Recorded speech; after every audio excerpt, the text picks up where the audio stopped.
আল্লাহ রাব্বুল আমিন বলেছেন, ও মুসলমানেরা, যদি তোমরা ক্ষমতার মসনদে যদি বসতে চাও, তোমাদেরকে রক্ত দিতে হবে, তোমাদেরকে জীবন দিতে হবে, এবং তোমাদেরকে ইহুদি এবং খ্রিস্টানদেরকে তোমাদের অন্তরঙ্গ বন্ধু হিসেবে গ্রহণ করা যাবে। তাহলে ইহুদি খ্রিস্টানদেরকে যদি অন্তরঙ্গ বন্ধু হিসেবে যদি গ্রহণ করি, তাহলে আপনার আমার ঠিকানা এবং মরণ হবে তাদের মতোই, তাদের সাথেই। কথা বলেন ঠিক কিনা? আল্লাহ পাক বলছেন। হযরত ওমর রাদিয়াল্লাহু তাআলা আনহু একদিন আবু মুসা আশআরীকে, অর্থাৎ তার অর্থমন্ত্রী হযরত ওমর রাদিয়াল্লাহু তাআলা আনহুর বাইতুল মাল সম্পাদক অর্থমন্ত্রী হচ্ছেন আবু মুসা আশআরী, তাকে ডেকে বললেন, আবু মুসা রে, তুমি একটা কাজ করো, এই বছরের যতগুলো হিসাব নিকাশ আছে, এই সমস্ত হিসাব নিকাশগুলো তুমি আমার কাছে পেশ করো, লিখিতভাবে আমার কাছে তুমি নিয়ে আসো।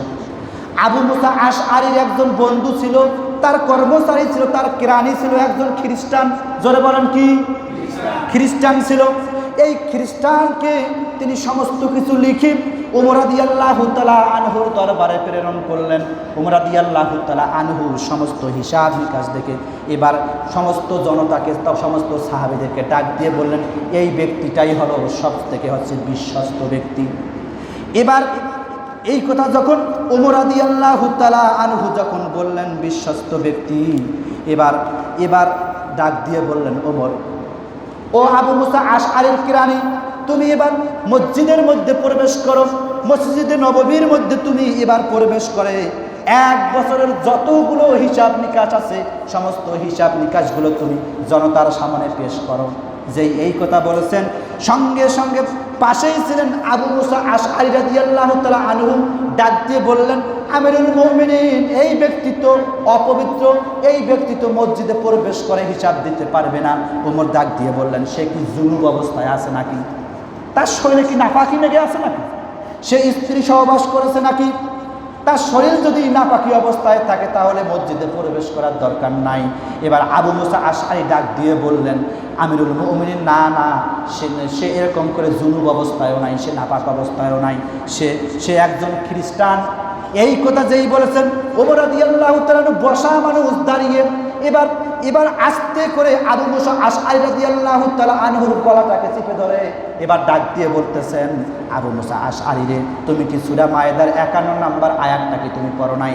আল্লাহ পাক বলেছেন, ইয়া আইয়ুহাল্লাযিনা আমানু, হে ঈমানদারেরা, লা তাত্তাখিযু, তোমরা গ্রহণ করো না, আউলিয়া ইয়াহুদা ওয়ান নাসারা আউলিয়া বা'দুহুম আউলিয়া, তো ইহুদি খ্রিস্টান মুশরিকদেরকে তোমরা অন্তরঙ্গ বন্ধু হিসেবে গ্রহণ করো না। তুমি কি আল্লাহর এই কোরআনের আয়াতটা কি তোমার জানা নাই? তুমি কিভাবে এই অর্থ মন্ত্রণালয়ের দায়িত্বের, কেরানির দায়িত্ব তুমি এবারে একজন খ্রিস্টানকে দিয়েছো। সুতরাং এমন একটা পর্যায়ে আসবে, দেখবা ওই খ্রিস্টান অন্য খ্রিস্টানের সঙ্গে জোট মিলে তোমাকে আবার ফাঁকের মধ্যে ফেলাই দিবা, তোমাকে ষড়যন্ত্রের জালের মধ্যে ফেলাই দিবা। এখান থেকে শিক্ষা হলো, ওমর রাদিয়াল্লাহু তাআলা গলা চেপে ধরে বলতেছে, তুমি সঙ্গে সঙ্গে আর 1 সেকেন্ড লেট করবে না, তুমি তাকে চাকরিচ্যুত করে যতটুকু জীবন পরিচালনা করার জন্য অর্থ দেওয়া লাগে তাকে দিয়ে তাকে সেই চাকরি থেকে বরখাস্ত করে ওই জায়গার মধ্যে এখন একজন মুসলমানকে তুমি নিয়োগ দিয়ে দাও। সুবহানাল্লাহ। ওমর রাদিয়াল্লাহু তাআলা আবু মুসা আশআরী গলা চেপে ধরেছে যে তুমি ইহুদি খ্রিস্টানদেরকে তোমরা বিশ্বাস করো না, কারণ ওনাদের বন্ধু মুসলমান ইমানদারদের কোনো বন্ধু হতে পারে। আজকে দেখেন আমাদের দেশের মধ্যে ক্ষমতার মসনদে 92% মুসলমান থাকা সত্ত্বেও হিন্দুরাও এমপি হয় কি হয় না, মেম্বার হয় কি হয় না, চেয়ারম্যান হয় কি হয় না। এই সময়ে যদি বাংলার জমিনে যদি ওমর রাদিয়াল্লাহু তাআলা আনহু আসতেন, তাহলে যতগুলো মুসলমান যারা রাষ্ট্র ক্ষমতার মধ্যে এমপি হয়েছিল, যারা মুসলমান নামক এমপি, ওদেরকে একটা একটা করে দেখাইতো, আর পাশার মধ্যে কাঁচা কঞ্চে দিয়ে গলা চিপে ধরে ফাঁসির কাজটা ঝুলাতে। কথা বলেন ঠিক কিনা? ইহুদি খ্রিস্টানদেরকে একটা বাংলার জমিনে মুসলিম প্রধান দেশের কেমন করে ক্ষমতা তোমরা বসান, এটা আমাদের মুসলমান আজ এই মুসলমান তো দাবি করতে পারবো না, কারণ আমরা মুনাফিক মার্কা মুসলমান। ইহুদি খ্রিস্টান, তারপরে আপনাদের এরকম করে মুশরিকেরা, হিন্দুরা কেমন করে ক্ষমতার মধ্যে চলে যায়? সম্মানিত হাজিরিন, আজকে আপনারা বলতেছেন যে আজকে হুজুর ইহুদি নাসারাদের বিপক্ষে কথা বলতেছে, খ্রিস্টানদের বিপক্ষে কথা বলতেছে। আপনারা দেখেছেন কয়েকদিন আগে ভারতের মধ্যে ওয়াকফ নীতি চালু করেছে, আপনারা দেখছেন। ওয়াকফ নীতি বোঝেন কি জিনিস? এই ওয়াকফ নীতি হলো যে ভারতের মধ্যে যতগুলো মুসলমান আছে, মুসলমানদের কোনো অর্থ সম্পদ ঘর বাড়ি নাই, এইগুলো সব ওয়াকফ আকারে হিন্দুদের আয়ত্তে চলে গেছে। এখন নির্যাতন করতেছে কারা? মুসলমান না হিন্দুরা? ভারতের জমিনে মুসলমানদের উপর নির্যাতন চালাচ্ছে কিনা? হিন্দুরা মুসলমান? যদি এটা যদি হবে, আজকে দাদা বাবু সুন্দর করে লেকচারদের সামনে এসে যে আমরা সন্ত্রাসীর বিরুদ্ধে, আরে কসাই তুই তো গুজরাটের কসাই, তুমি তো এরকম করে মুসলমানদেরকে গুজরাটের মধ্যে জবাই করে করে মুসলমানদেরকে হত্যা করেছে, কথা বলেন ঠিক কিনা? তার মুখের মধ্যে এরকম কথা শোভা পায় না। আবার সে যখন এরকম ওয়াকফ নীতি চালু করলো, মুসলমানদের যত অর্থ সম্পদ আছে সব কিছু বাজেয়াপ্ত করে হিন্দুদের দখলে। এখন মুসলমানরা ভারতের জমিনে থাকবে ভাড়াটিয়া, কি টিয়া? ভাড়াটিয়া, তারা মুসাফির অবস্থায় থাকবে। সুতরাং আমরা কি বাংলার জমিনে হিন্দুদেরকে এরকম কষ্ট দিয়েছি? আমরা ভারতবর্ষ শাসন করেছে মুসলমানরা 800 বছর শাসন করেছে। আমরা 800 বছর কোনো মুসলমানের একটা মন্দির ভাঙছে এরকম কি রীতি আছে? বাবরি মসজিদ আজকে হিন্দুরা ভেঙে দিয়েছে, দাদা বাবুরা ভেঙে দিয়েছে। আমরা যদি উচ্ছৃঙ্খল জাতি যদি হইতাম, তাহলে গোটা পৃথিবীতে ইহুদি নাসারা খ্রিস্টানরা গোটা পৃথিবীতে বসবাস করতে পারতো না, কথা বলেন ঠিক কিনা? সুতরাং মুসলমানেরা তারা এরকম করে নিকৃষ্ট জাতি নয়, তারা এরকম করে উচ্ছৃঙ্খল জাতি নয়। যদি উচ্ছৃঙ্খল জাতি যদি হইতো, তাহলে গোটা পৃথিবীতে মুশরিকদের কাল্লাকে দ্বিখণ্ডিত করতে, কথা বলেন ঠিক কিনা? সুতরাং ইহুদি খ্রিস্টানদেরকে, আপনাকে আমাকে এরকম করে তাদেরকে অন্তরঙ্গ বন্ধু হিসেবে গ্রহণ করা যাবে না। আউলিয়া শব্দটা দুইটা অর্থ হয়, একটা হলো বন্ধু আর একটা হলো অভিভাবক। এখন বলবেন হুজুর, যদি আমরা ইহুদি খ্রিস্টান মুশরিকদের সঙ্গে যদি না মিশি, তাহলে আমরা কেমন করে তাদেরকে কালিমার দাওয়াত দিব? তাদেরকে আপনি গ্রহণ করবেন বাহিক্য দৃষ্টিকোণ থেকে। যতটুকু না তাদেরকে সহযোগিতা করা প্রয়োজন, ততটুকুই মাত্র প্রয়োজন।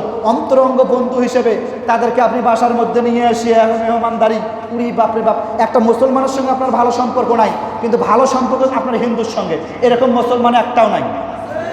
কি আমাদের এই জায়গার মধ্যে আছে না? মুসলমানের সঙ্গে সম্পর্ক নাই, কিন্তু হিন্দুর সঙ্গে ভালো সম্পর্ক। মুসলমানদেরকে একদিন নিয়ে এসে বাসায় খাওয়ায় না, কিন্তু হিন্দুকে নিয়ে আসিয়ে প্রায় সপ্তাহের মধ্যে একদিন হলেও সেমাই পাকড়ি খাওয়ায়, আছে না নাই? সুতরাং মুশরিকদেরকে যারা এরকম করে অন্তরঙ্গ বন্ধু হিসেবে গ্রহণ করতেছেন, তাদের সঙ্গে এত উঠা বসা করতেছেন বন্ধু হিসেবে, এত অন্তরঙ্গ বন্ধু হিসেবে গ্রহণ করতেছেন, তাহলে আমি যখন মৃত্যুবরণ করব, মুনাফিক নিয়ে মৃত্যুবরণ করতে হবে। কেন? আল্লাহ পাকের ঘোষণা হলো বাদুহুম আউলিয়া বাদ, যে ওরা একে অপরের বন্ধু। কেন? আপনি যদি তার সঙ্গে যুক্ত হন, আপনি মুসলমান হতে পারেন, মুশরিককে অন্তরঙ্গ বন্ধু বানার কারণে আপনি মুসলমান নামক মুশরিক, এই মুসলমান নামক মুশরিক হয়ে আপনাকে মৃত্যুবরণ করা লাগবে। সুতরাং ইহুদি খ্রিস্টানদেরকে আপনাকে আমাকে বন্ধু হিসেবে গ্রহণ করা কি যাবে? সুতরাং আগামী দিনেও যেন বাংলার জমিনে কোনো হিন্দু, কোনো খ্রিস্টান, কোনো রাম, কোনো বাম, যারা আবার এরকম করে ইহুদি বৌদ্ধ খ্রিস্টানদের কথায় চলে, যারা কোরআনের আইন চায় না, এরকম করে দাদা বাবুদের কথায় যারা আজকে দেশ পরিচালনা করতে চায়, আবার ক্ষমতার মসনদে আসতে চায়, এরকম রাম বামদের বিরুদ্ধে আপনাকে আমাকে আবার সজাগ হতে হবে, কথা বলেন ঠিক কিনা? আপনি আমি যদি এখন যেগুলো সোচ্চার যদি না হই, ওই রাম বামেরা আবার আমার মাথার উপরে এসে এরকম বাদাম টিপে টিপে খাবে, পরে আপনি দেখবেন যে আমাদের কপালের মধ্যে শান্তি। কেন? আপনি মুসলমানদেরকে ক্ষমতার মসনদে বসাতে পারেন নাই, কোরআনওয়ালাদেরকে ক্ষমতার মসনদে বসাতে পারেন নাই, আলেম ওলামাদের সাথে আপনার সম্পর্ক নাই, আপনার সম্পর্ক ওই দাদাবাবুর দেশের সঙ্গে। আজকেও একটা দল ভারতে শুধুমাত্র যাওয়া আসা করতেছে, কিভাবে ক্ষমতায় যাওয়া যায়। ওরা দেখতেছে কোরআনওয়ালারা কিরে আজকে এক হয়ে গেছে, কিরে জামাতে ইসলাম, চরমনাই, হিফাজত, ফুরফুরে, যতগুলো দল আছে ইসলামিক দল, এরা যদি এক হয়ে যায়, তাহলে তো কোরআনওয়ালারা ক্ষমতার মধ্যে যাবে। আমরা এখন কি করি? তাড়াতাড়ি নির্বাচন। এই কথা বলেন না, আছে না নাই? তাড়াতাড়ি নির্বাচন দাও।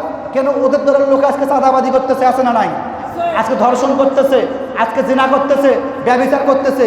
এগুলো থেকে তাড়াতাড়ি নির্বাচন দিতে পারলেই ওরা ক্ষমতায় গিয়ে আবার তারা এরকম করে দাদাবাবুদের কোথায় দেশ পরিচালিত করবে, আবার কোরআনের বিরুদ্ধে ষড়যন্ত্র করবে, কথা বলেন ঠিক কিনা? সুতরাং আপনি যদি চালাক না হন, আপনি যদি এখনই সজাগ না হন, আগামী বাংলাদেশ আবার ইহুদি খ্রিস্টানরা পরিচালিত করবে, কথা বলেন ঠিক কিনা?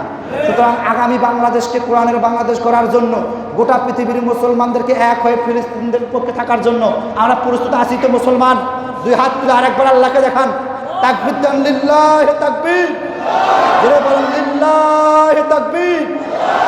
বারাকাল্লাহু লানা ওয়া লাকুম ফিল কোরআনিল আযীম।